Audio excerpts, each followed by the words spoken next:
I also have to mention that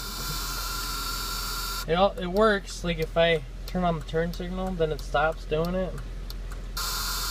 Let's see, but my turn signal stock's broken right now, so I'm trying to.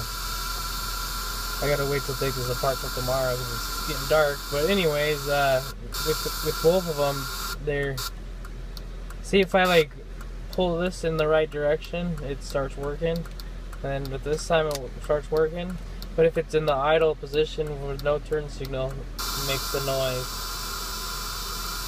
So I'm not really sure what's going on with this. So please chime in. Thank you.